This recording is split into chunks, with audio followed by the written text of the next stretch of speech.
You for all the love. तो आज यार थोड़ी बातें करेंगे, थोड़ी सी मैं आपको अपनी कहानी शेयर करूंगा। मैं पढ़ाई कर रहा था मेयो कॉलेज अजमेर में, जो बहुत स्ट्रिक्ट बॉयज बोर्डिंग स्कूल है अजमेर में। अब बॉयज बोर्डिंग स्कूल में दुनिया इतने में सीमित थी, वही 300 एकड़ का कैंपस, उसी के अंदर खाना पीना कपड़े जूते जो चाहिए होते थे, जाना पड़ता था, साइन करना पड़ता था, बिल पहुंच जाता था पिताजी को। हमें तो कुछ समझ नहीं आया दाल आटे का भाव, तो हम तो ऐसे ही ले लेते, भैया 2 टी-शर्ट देना 2 जूते देना, यही करके ले लेते थे स्टोर से। तो बाहर का एक्सपोजर जीरो। अच्छा, हम निपटा के जब बंबई पहुंचे, अब पिताजी के साथ मैंने आने के बाद कहा कि पॉकेट मनी क्या होनी चाहिए। तूने कहा 500 रुपये बहुत है। पिताजी बहुत ही ज़्यादा उसूल वाले, आदर्श वाले, 500 रुपये ही मिलेंगे, उससे ज़्यादा कुछ नहीं मिलेंगे, और चाहिए तो खुद कमा लो। अब उन्हें कह तो दिया, और चोट भी लगी बड़ी गहरी। पहले का बस से जाओ कह रहे हैं, ट्रेन से जाओ कह रहे हैं, फिर उसके ऊपर बोलते हैं 500 रुपये मिलेंगे और कुछ। मैंने कहा 500 रुपये भी आप ही रख लो, नहीं चाहिए। बड़े एटीट्यूड में पंजाबी स्टाइल में दिल बड़ा करके बोल के आ गया मैं। अब हालत ख़राब, अगले सुबह कैसे पहुंचूंगा कॉलेज। एक आध दिन तो किसी दोस्त से पूछ लिया, भैया लिफ्ट दे दे, ये कर दे वो कर दे। रोज़ का मैनेजमेंट कैसे होगा भैया। चल के जाना पड़ा मुझे भाई, मेरे यहाँ से घर से चल के जाना पड़ा। रियल फाका जिसको कहते हैं, बिल्कुल जेब में कुछ नहीं।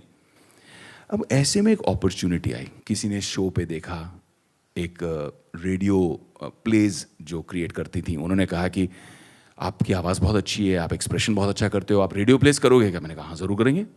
रेडियो प्लेस करने पहुंच गए, वहाँ किसी ने पूछा आप जिंगल्स करोगे, रेडियो के एड्स करोगे, तो मैंने कहा हाँ कर लेंगे। फिर किसी ने वहाँ से पूछा बड़ी अंग्रेज़ी फिल्में और सीरीज़ हिंदुस्तान आ रही हैं, आप उसकी हिंदी में डबिंग कर लोगे। मैंने कहा हाँ कर लेंगे। ये जो जिसने ये कहा उनका नाम था रॉनी स्क्रू वाला, जिन्होंने आगे चल के यूटीवी बनाई।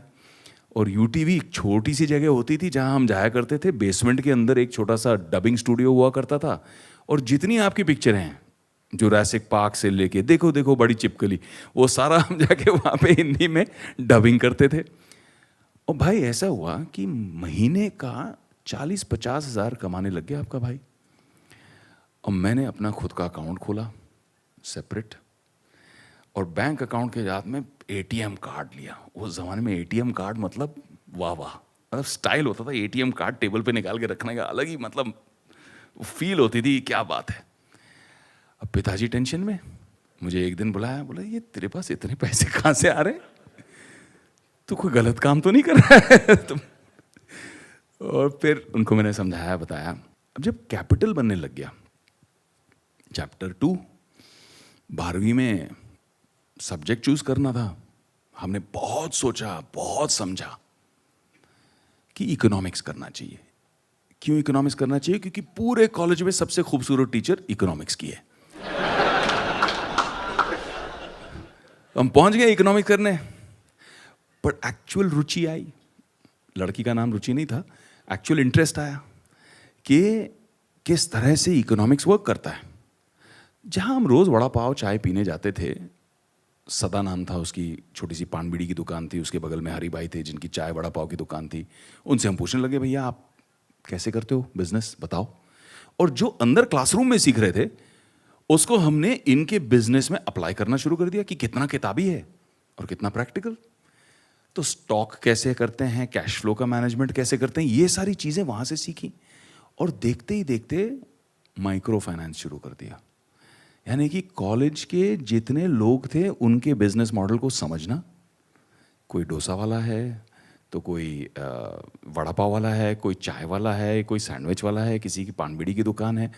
इन सब का मॉडल समझ समझ के इनको फाइनेंस करना, और एक हेल्थी वे में प्रॉफिट शेयर लेना, ना कि उस जमाने में जो होता था 7-8% पर मंथ चार्ज करते थे इनफॉर्मल फाइनेंसिंग, क्योंकि फॉर्मल फाइनेंसिंग तो थी नहीं, बैंकिंग थी नहीं।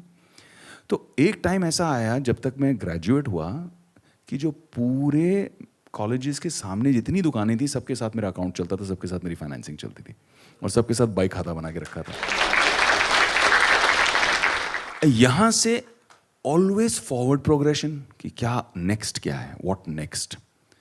और व्हाट नेक्स्ट में जापान का एक बहुत सुंदर शब्द है भाई, काइजेन, कांस्टेंट इंप्रूवमेंट, कि आगे क्या और क्या बेटर और क्या बेटर हो सकता है। लाला जी की तरह रिलैक्स नहीं करना हमको कि भाई हो गया, जब ठीक है सब चल रहा है, अब छेड़ो मत।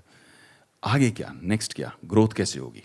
उस ग्रोथ की फिराक में आगे बढ़े, स्टॉक्स एंड शेयर्स का बड़ा इंटरेस्ट आया, स्टॉक लगाया, लोगों के कहने पे टिप विप किए, और 17 साल की उम्र में 32 लाख रुपए का लॉस किया। ऐसा लग रहा था हाय हाय, वो फिल्मों में चूड़ियाँ उड़ियाँ तोड़ते हैं ना, वैसे लग रहा था मुझे कि ये क्या हो गया, मेरा पूरा कैपिटल इरोड हो गया भैया। जितनी मेहनत करके इतना कुछ किया था, क्रिएट कमाया था, इतना मल्टीप्लाई किया था, वो सब खत्म हो गया। I lost a lot of money.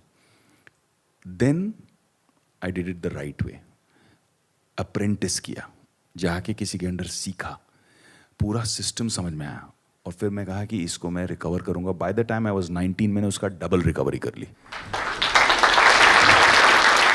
Commodities में जाके काम किया, बट इस टाइम सोच समझ के पहले जाके अप्रेंटिसशिप की, कोई ईगो नहीं, नौकरी की तरह जाके वहां पे मेहनत की, समझा, सीखा, फिर कमोडिटीज का मार्केट समझ के उसमें कैसे कमाए। उसके बाद 19-20 साल की उम्र में I set up my first technology company, और 19-20 साल की उम्र में मैंने ऑलमोस्ट 12 करोड़ रुपए रेज किए। तो ग्रोथ इस तरह से हुई लाइफ में। तो फाइनली मैं ये कहना चाहूँगा आप लोगों को कि my personal experience has taught me, और मैं हमेशा अच्छे लोगों से, बड़े लोगों से, जो आप बड़ा बिजनेस में भी करते हो, बिलियनर प्रोफेसर्स को लेके आते हो, तो मेरे लिए भी कुछ लाइफ के ऐसे अच्छे बिलियनर प्रोफेसर्स बन गए हैं जो कुछ समय देते हैं, और उनका समय बहुमूल्य है मेरे लिए।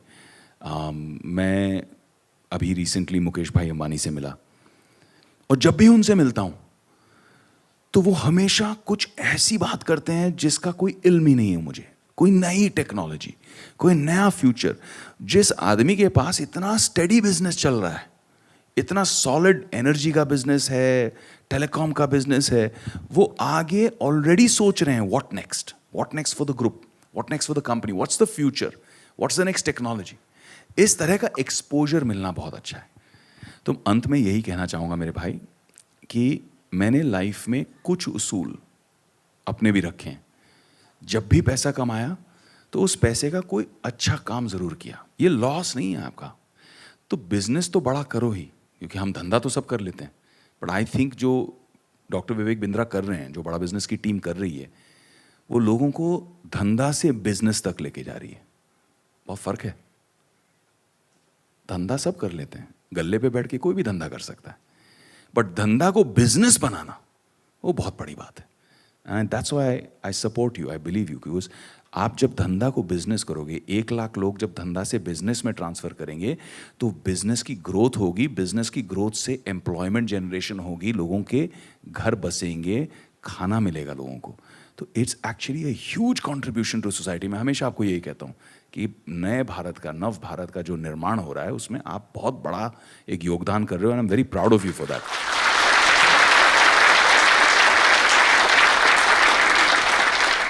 I have a question from you. मैं ये जानना चाहूँगा, और सब ये जानना चाहेंगे, फ़ायदा होगा, कि आप एक स्टार्टअप को मेंटर करने से पहले, उसमें इन्वेस्ट करने से पहले, उसमें अपना समय देने से पहले, उसको बड़ा करने का डिसीजन लेने से पहले, आप what all do you see? क्या 5-7 चीज़ों का ध्यान रखते हैं कि यार ये अगर कंपनी में होगा तो मैं उसमें आने को तैयार हूँ और उसको बड़ा करूँगा? बहुत बहुत बढ़िया सवाल है।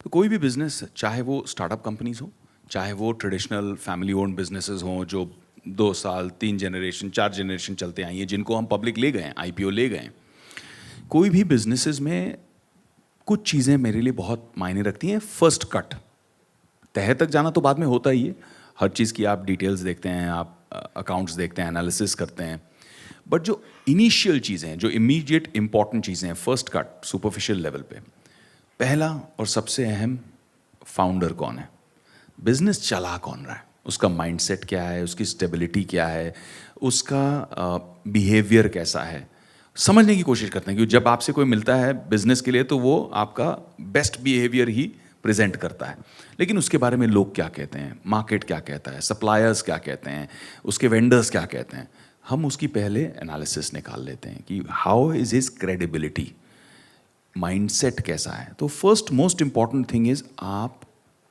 अपने बिजनेस के खुद ब्रांड एम्बेसडर हो, यू आर दैट बिजनेस। तो आपको वो ईथॉस, वो माइंडसेट, उसमें सिर्फ धंधे में नहीं, अपने आप में भी मेंटेन करना है। इसीलिए आज टाटा ग्रुप की इतनी रिस्पेक्ट बनी रहती है, जबकि इतने सारे ऐसी फैमिली ओन्ड कंपनीज हैं भाई जो सेकंड जनरेशन, थर्ड जनरेशन तक ख़त्म हो जाती हैं, फिनिश हो जाती हैं। बट इन्होंने एक इथॉस मेंटेन रखा. तो first thing is the founder और the owner. Second thing is the environment. क्या ये सनराइज सेक्टर है या सनसेट? क्या इसके अंदर ग्रोथ पोटेंशियल है या नहीं? आप मेरे पास आओगे इंटरनल कंबशन इंजन रिलेटेड कोई बिजनेस लेके, मैं बोलूँगा नो, क्योंकि मुझे पता है कि आज धंधा है लेकिन डिप्लीटिंग है, डाउन जा रहा है ये. सनराइज क्या होगा? आप ईवी लेके आओगे, मैं बोला okay I am interested, because electric vehicles में पोटेंशियल अब बढ़ रहा है. So you look at whether the environment is right और नॉट. आप बोलोगे मैं हिंदी फिल्म में बना रहा हूँ और ब्राज़ील में शूट करूंगा ब्राज़ीलियन एक्टर्स के साथ में और ब्राज़ील में डिस्ट्रीब्यूट करूंगा, मैं बोलूँगा नो भैया, मार्केट ही नहीं है. वहाँ पे पायनियर करना होना, उसकी चांसेस पॉसिबिलिटीज़ 1% है. मैं वो 1% पे अपने इन्वेस्टर्स का रिस्क क्यों लूँगा? I will not put my name, my brand, my money, my investors money. So you look at the environment, that's the second thing. Founder, manager, founder, owner. Second, environment. The third is what are you solving? क्या pain point है? क्योंकि जहां pain point है वहां opportunity है. क्या pain point को आप सॉल्व कर रहे हो? क्या अपॉर्चुनिटी है जो आप क्रिएट कर रहे हो from that problem? How are you solving that problem and are you doing it better than what the existing solutions are? Is it better? Is it more scalable? Is it cheaper? Is it more qualitative? This actual value addition, actual value addition आप कर रहे हैं या नहीं कर रहे हैं, उसे हमें असेस करना है. I never go into anything that's pure trading based, कि यहाँ एक अपॉर्चुनिटी है, यहाँ से लिया, यहाँ पकड़ा दिया. No, anything that can be built and scaled. And the last and most important thing is, can it be scaled organically? Can it be scaled organically without the founder? कि कल को फाउंडर को कुछ हो गया तो ये धंधा अपने आप चलेगा या ये उसी पे टिका है? As an investor I look at these few things.